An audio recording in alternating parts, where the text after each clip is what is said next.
Hello mga Jumega ko na mga gandararat. Mga gandararat, naalala niya ba to na galing to sa salon namin? Ay, Diyos ko Lord, ni pa natapos kaya ngayon, tapusin namin. Baka sabihin ni Madam, hoy, tulog kain na nga lang kayo, hindi pa kayo nagtrabaho dyan, hindi nyo inayos. Ganda nyo talaga. Kaya, ay, Diyos ko, kahit pagod, sige na. Pagod sa kahiga. Sa mga gandararat. Mag-intro muna ako mga gandararat. Stay tuned!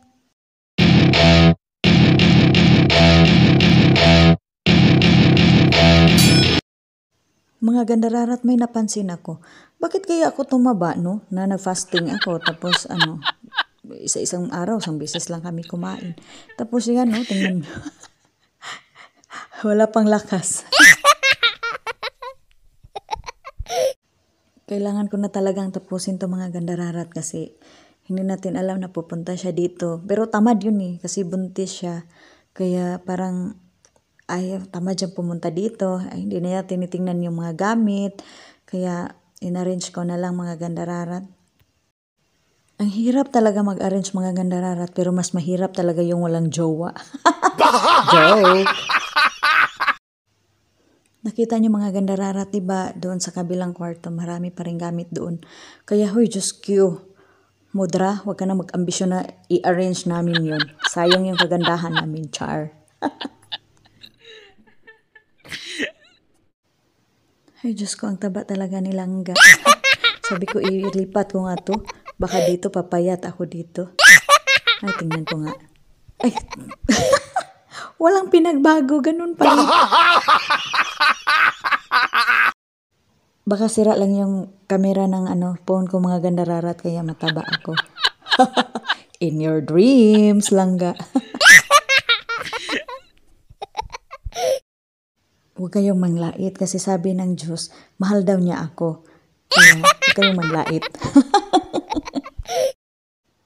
Ay, ewan ko sa iyo, Gandararat Maris.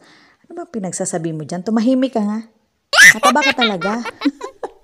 Mga Gandararat, sa totoo lang, napagod na ako nito. Pero sabi ko, laban lang. Laban, Japan. Alangan naman hindi ako mapagod. Sobrang busog ko kaya niyan. Ay, Diyos ko, isang beses nga lang kumain.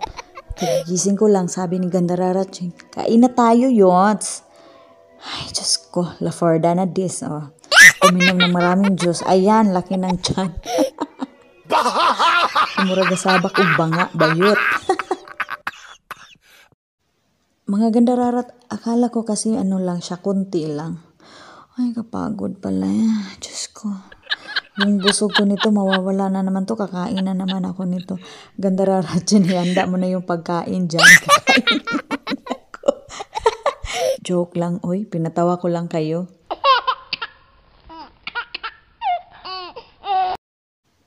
Naisip ko mga Gandararat, wait lang. Nagbablog pala ako. Wait lang, hindi nyo makita yung before and after. Nakalimutan ko talaga.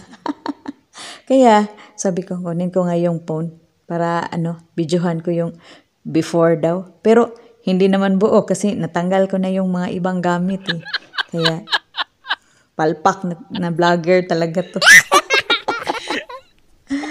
Ay, Diyos ko. Kaya sabi ko, yala, kunin ko na nga. So, char mga Gandararat. Ito daw yung before. Ayan. Oh, hindi pa, pero tingnan mo, nalagay ko na yung iba. Ayan. Before.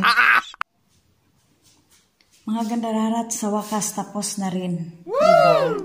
Kaysa kanina. Pero hindi ko tinapon yung mga cartoon. Ayan. Ayan.